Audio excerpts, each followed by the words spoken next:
नमस्कार, बहुत स्वागत है आपका एफएम न्यूज पर। मेरा नाम है अंकुर पांडे। चलिए रुक करते हैं उत्तराखंड से जुड़ी हुई खबरों का। भारतीय जनता पार्टी के स्थापना दिवस पर विकासनगर विधायक मुन्ना सिंह चौहान ने अपने कैंप कार्यालय में कार्यकर्ताओं के साथ महापुरुषों के फोटो पर फूल चढ़ाए और उसके बाद वहां मौजूद सभी लोगों का मुंह मीठा कराया। इस अवसर पर मुन्ना सिंह चौहान ने कहा कि आज बड़ा ही सौभाग्यशाली दिन है। एक तरफ पूरा देश हनुमान जन्मोत्सव मना रहा है, दूसरी तरफ भाजपा के सभी कार्यकर्ता पार्टी स्थापना दिवस मना रहे हैं। इसी अवसर पर उन्होंने कार्यकर्ताओं से आगामी लोकसभा चुनाव में दोबारा मोदी सरकार को 2019 से भी ज्यादा सीटें दिलवाने का आह्वान किया है। उन्होंने कहा कि अब लोकसभा चुनाव के लिए 1 साल से भी कम समय रह गया है, इसलिए सभी कार्यकर्ता बूथ स्तर तक अपना और पार्टी का जनाधार बनाने में जुट जाएं, ताकि आने वाले लोकसभा में हम तीसरी बार केंद्र में भाजपा की सरकार बना पाएं। आज बहुत ही भारतीय जनता पार्टी के कार्यकर्ताओं में बहुत हर्ष और उल्लास है। और आज देखिए कितना सौभाग्य की बात है।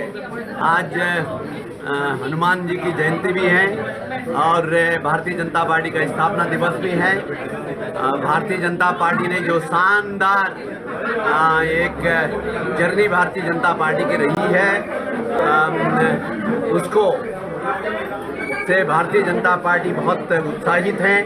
और भारतीय जनता पार्टी के हर कार्यकर्ता ने आज संकल्प लिया कि मां भारती की सेवा के लिए भारतीय जनता पार्टी 24/7 बेसिस पर हमेशा समर्पण करने के लिए तैयार रहती है। और भारतीय जनता पार्टी का कार्यकर्ता और मसूरी में भारतीय जनता पार्टी के कार्यकर्ताओं ने भाजपा का स्थापना दिवस धूमधाम के साथ मनाया। इस मौके पर मसूरी भाजपा मंडल द्वारा भाजपा के सभी दिवंगत नेता और कार्यकर्ताओं के घर पर जाकर दिवंगत नेताओं के परिवारजनों को शॉल और फूलमाला पहनाकर सम्मानित किया, तो वहीं उनके घरों में भारतीय जनता पार्टी झंडा फहराया। और भारतीय जनता पार्टी के कार्यकर्ताओं ने मंसूरी के पिक्चर पैलेस चौक पर भाजपा मंडल अध्यक्ष राकेश रावत और भाजपा नेता मोहन पटेल के नेतृत्व में एकत्रित हुए और भारतीय जनता पार्टी का स्थापना दिवस धूमधाम के साथ मनाया। इस मौके पर एक दूसरे को मिठाई खिलाई गई।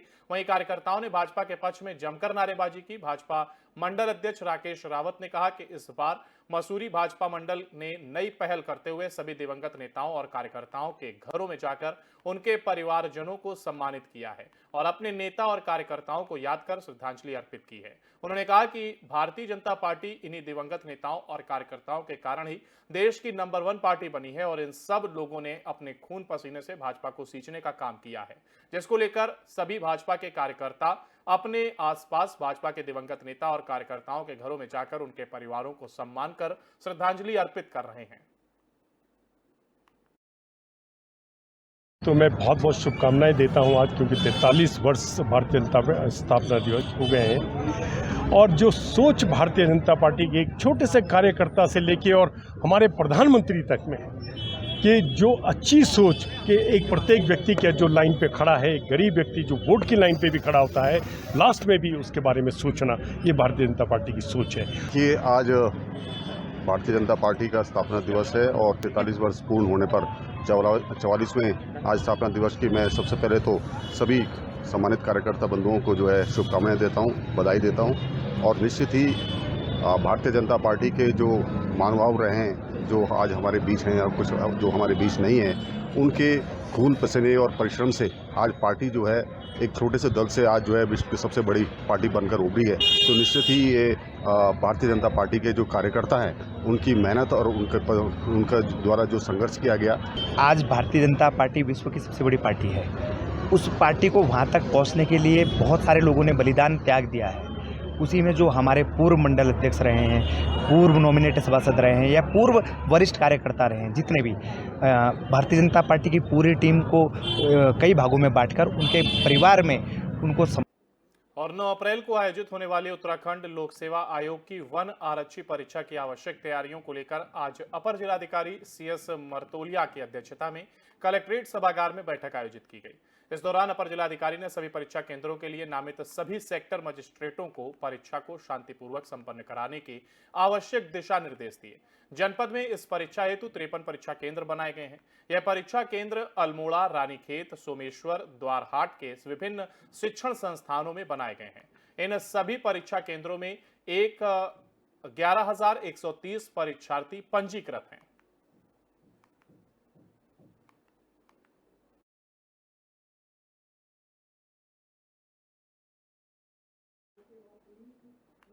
और सिखों के पवित्र धाम हेमकुंड साहिब के कपाट इस साल 20 मई को खोले जाएंगे। जहां इस बार आस्था पथ पर बर्फ कम होने की संभावनाओं को देखते हुए इस साल कपाट 20 मई को खोले जाने का निर्णय लिया गया है।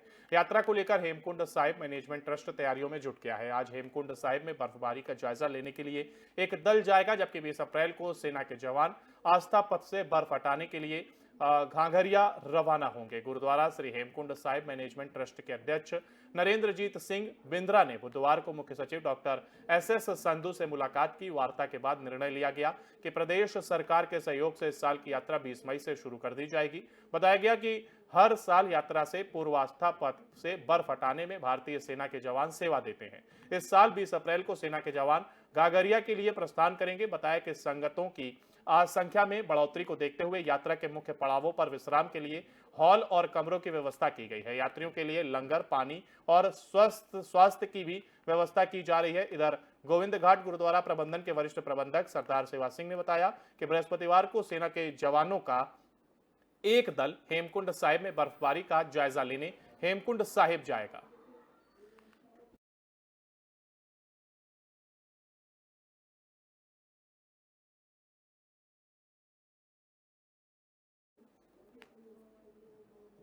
और नंदप्रयाग सड़क मार्ग पर स्थित दुकान में भीषण आग लग गई। इस दौरान लाखों का रखा हुआ सामान जलकर राख हो गया है। आसपास की दुकानों को भी इससे नुकसान हुआ है। तो वहीं आग लगने से कारणों की जांच अभी की जा रही है। पुलिस और स्थानीय लोगों ने फिलहाल कड़ी मशक्कत के बाद आग पर काबू पा लिया है। वहीं आग लगने की जो तस्वीर सामने आई, वो तस्वीर आप अपनी स्क्रीन पर देख रहे हैं, जहां पर एक दुकान में आग लगती है और इसके बाद आसपास की दुकानें भी इसकी चपेट में आई हैं। हालांकि दुकान में रखा सारा सामान जलकर राख हो गया है। पुलिस प्रशासन को जैसे इसकी जानकारी मिली, मौके पर पहुंचकर कड़ी मशक्कत के बाद आग पर काबू पा लिया गया है। हालांकि आग लगने का कारण अभी स्पष्ट नहीं हो सका है, लेकिन नुकसान का आकलन आग बुझने के बाद अब किया जा रहा है कि आखिर कितना नुकसान हुआ है।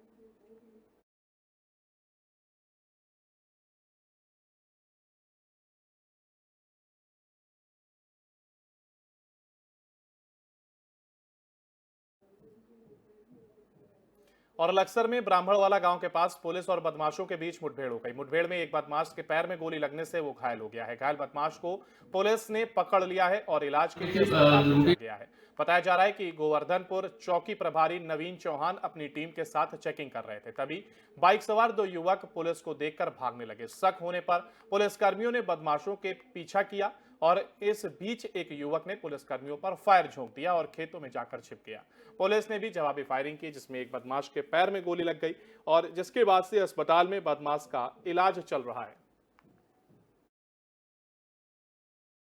देखिए, रूटीन में हमारे जो बॉर्डर क्षेत्र हैं उसमें चेकिंग का अभियान समय समय पर चलता रहता है और इसमें एक संदिग्ध बाइक सवार जो है मुजफ्फरनगर साइड से थाना खानपुर क्षेत्र में आ रहा था, उसको एक रूटीन की चेकिंग की जा रही थी। वहाँ इंस्पेक्टर नवीन जोशी थे और उनके द्वारा बाइक सरमार जो है गाड़ी नहीं रोकी। जब उसका पीछा किया गया तो गन्ने खेत में भागे और फायर किया पुलिसकर्मियों के ऊपर, जिस पर जवाबी कार्रवाई में भी पुलिसकर्मियों द्वारा फायर किया गया, जिससे एक बदमाश के पैर में गोली लगी। अभी प्राथमिक रूप से जो जानकारी मिली है उसमें वो बदमाश मुजफ्फरनगर साइड का अभी इसकी तस्दीक हुआ, जिसके आपराधिक इतिहास के बारे में पता चला है। ये लोग किस प्रयोजन से यहाँ पर आए थे और क्या मंसूबे थे, इस संबंध में उससे पूछताछ की जाएगी। अभी चूंकि उसको घायल अवस्था में है तो उसको रुड़की सिविल अस्पताल में वहाँ पर एडमिट। कटिमा में एक भीषण हादसा हो गया। हादसे में ट्रक ने बाइक को ओवरटेक करते हुए बाइक को टक्कर मार दी और बाइक को टक्कर मारते ही बाइक के पीछे बैठे व्यक्ति का सर में गंभीर चोट लगने से उसकी मौके पर ही मौत हो गई, जबकि बाइक चालक मामूली रूप से घायल हुआ है। हादसे की सूचना मिलते ही चौकी प्रभारी अपनी टीम के साथ मौके पर पहुंचे, जहां उन्होंने शव को कब्जे में ले लिया है और ट्रक व बाइक को अपने कब्जे में लेकर चौकी में खड़ा करवा दिया। ट्रक चालक को भी गिरफ्तार कर लिया गया है। चौकी प्रभारी प्रियांशी जोशी ने मीडिया से रूबरू होते हुए बताया, पीछे से आ रहे ट्रक ने एक बाइक सवार को टक्कर मार दी। बाइक चला रहा व्यक्ति मामूली घायल हुआ, जिसके बाद सारे घटनाक्रम को सामने दुकान पर लगे सीसीटीवी फुटेज के माध्यम से देखा जा रहा है। हम बाराबंकी से गदाईपुर से आ रहे हैं, घोड़ा गिर जा रहे थे, रास्ते में ट्रक ने ठोकर मार दी साइड से। मौत हो गई। हमारे चोट आई गंभीर, उनके एक लोग की मौत हो चुकी है। दीपेंद्र कुमार, ब्रेकन पिंकल, ललित कुमार, ग्राम गदाईपुर, पोस्ट सुब्रदेनपुर, जिला थाना जहांगीराबाद, जिला बाराबंकी, गदाईपुर। श्रद्धालु आजकल पूर्णागिरी में आ रहे हैं, भारी मात्रा में आ रहे हैं। तो दो श्रद्धालु थे, वो बाइक से आ रहे थे वहाँ से, तो बाइक जो है एक ट्रक की चपेट में आ गई जिसमें एक जो यात्री पीछे बैठा हुआ था उसको पूरा पिचक गया और वहीं पे ऑन द स्पॉट उसकी डेथ हो गई। दूसरा वाला साधारण रूप से घायल है, उसका यहीं बैठा अभी चौकी में। ट्रक भी हमने यहाँ खड़ा कर दिया चौकी में, बाकी जो बाइक है वो भी चौकी में खड़ी है। हम बाराबंकी से गदाईपुर से आ रहे हैं। उत्तरकाशी जिला मुख्यालय सहित आसपास के क्षेत्रों में सुबह भूकंप के झटके महसूस हुए। रिएक्टर स्केल पर इसकी तीव्रता 3 मापी गई, जिसका केंद्र उत्तरकाशी में मांडू के जंगलों में जमीन से 5 किलोमीटर नीचे था। यहां बीते माह भी भूकंप के 5 झटके महसूस किए गए थे। इसके बाद 21 मार्च की रात भूकंप का यह झटका आया है। रिएक्टर पैमाने पर इसकी तीव्रता 6.6 मापी गई, जिसका केंद्र अफगानिस्तान में हिंदू कुश पर्वत क्षेत्र में था।